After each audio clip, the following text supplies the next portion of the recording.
Já percebeu que hoje tudo são peptídeos? Peptídeos para a pele, peptídeos para o cabelo, peptídeos para emagrecer, peptídeos para ganhar massa muscular. É literalmente peptídeo para tudo! Mas o que diabos são essas coisinhas? Calma, a gente vai destrinchar tudo nesse vídeo de hoje. Oh shit, here we go again.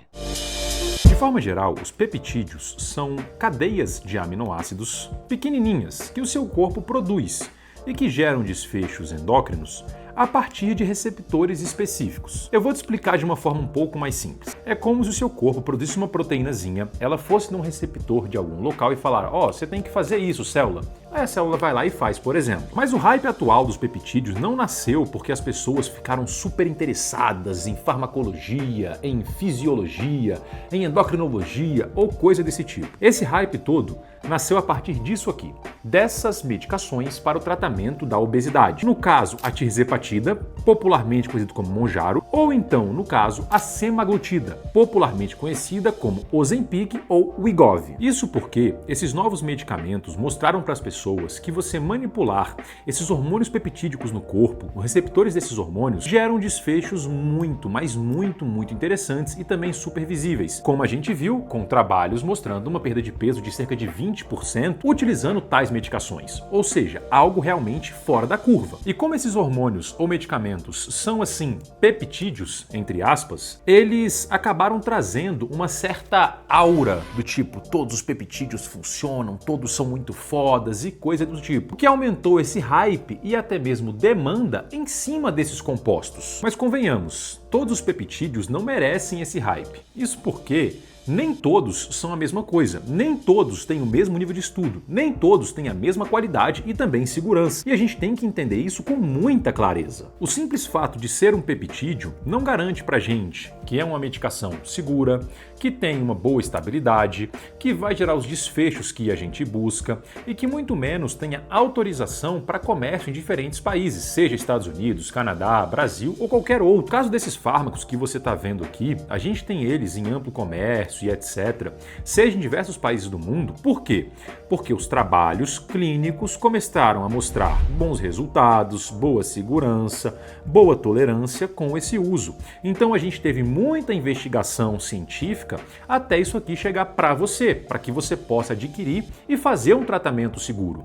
Agora, a grande parte dos peptídeos não se encaixam nesse mesmo cenário. Muitos deles nem sequer têm estudos bons em modelos animais mostrando essa segurança. Eu vou trazer um exemplo para esse vídeo ficar um pouco mais palpável. Sabe aquele BPC 157 que muita gente traz aí como um combo junto com outras coisas para otimizar a recuperação tecidual, a recuperação de lesão, coisa do tipo? Então, ele é vendido como pró-cicatrização, pró-ligamento, pró-tecido, pró-angiogênese, pró-tudo, basicamente. Já avisei que vai dar merda isso.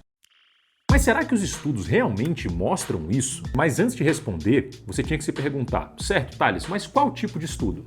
Isso é importante, porque a gente tem uma diferença muito grande em estudos pré-clínicos, que são estudos em animais, estudos em células, e os estudos clínicos, que são os estudos em seres humanos. No caso do BPC 157, a gente tem muitos estudos pré-clínicos, mas as evidências são muito heterogêneas, não tem uma boa unanimidade, não tem nesse caso uma boa qualidade metodológica, o que não traz pra gente uma grande robustez em cima desse composto. E sinceramente, eu desconheço ensaios clínicos em humanos avaliando esses efeitos que são atribuídos, por exemplo, a esse peptídeo, como melhora de lesão, melhora de ligamentos e coisas desse tipo. A gente não tem trabalhos em humanos de maneira robusta mostrando isso. E ainda tem um pequeno detalhe. A gente tem um estudo registrado no ClinicalTrials.gov, que é basicamente um local onde você pré-registra um estudo, falando o que você vai fazer, falando como vai ser conduzido, para que o autor não possa ali modificar desfechos, coisa do tipo depois, para manter uma certa segurança e uma certa idoneidade daquele trabalho.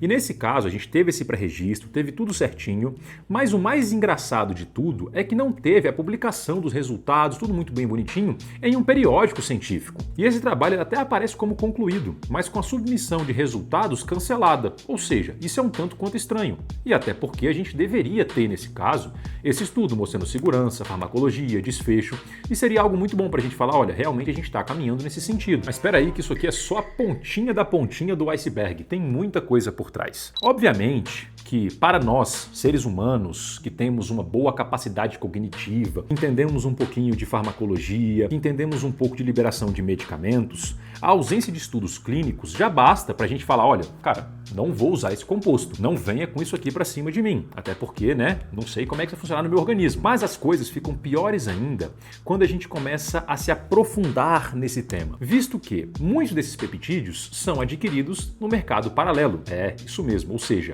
não tem ali uma venda legal, por assim dizer. Ou então são comprados em farmácias de manipulação um tanto quanto controversas, eu diria.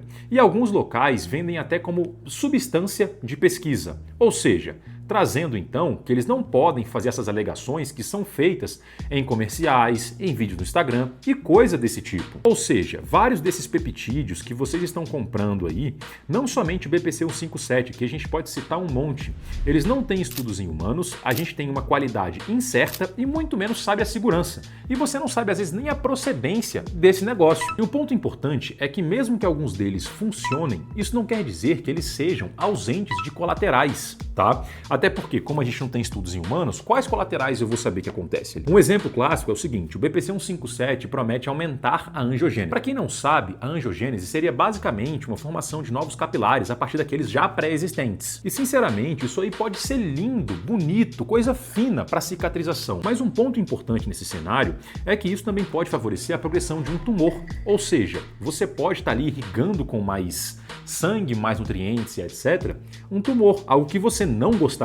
Mas isso não fica somente restrito, nesse caso, ao BPC 157, tá? Diversos peptídeos podem gerar desfechos indesejáveis, como respostas imunes, alterações em anticorpos, ou até mesmo desfechos que não seriam tão interessantes pensando a longo prazo. Então a gente tem que ter muito cuidado. É para isso que a gente precisa dos estudos, né? Então, sinceramente, eu, Thales, não me exponho a tais compostos. Mas obviamente que eu não mando em você. Então você faz se quiser da sua vida. Eu não me importo. O cunho desse vídeo é apenas informativo.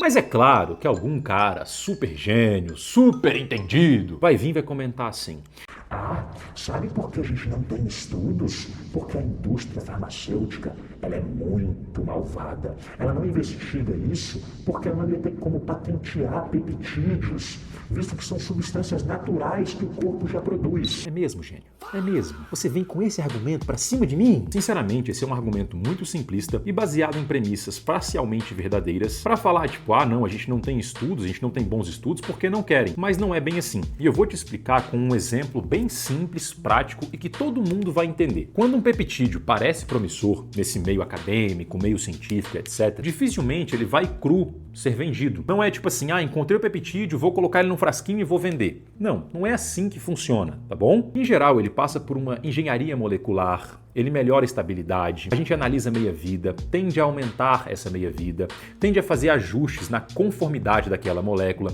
para mantê-la mais estável, para mantê-la mais específica com relação a receptores desejados. Então, assim, tem todo um arcabouço que vai ser alterado naquela molécula a fim de gerar os efeitos farmacológicos desejados. Ou seja, obviamente que como a gente tem alteração molecular, a indústria farmacêutica pode patentear aquilo.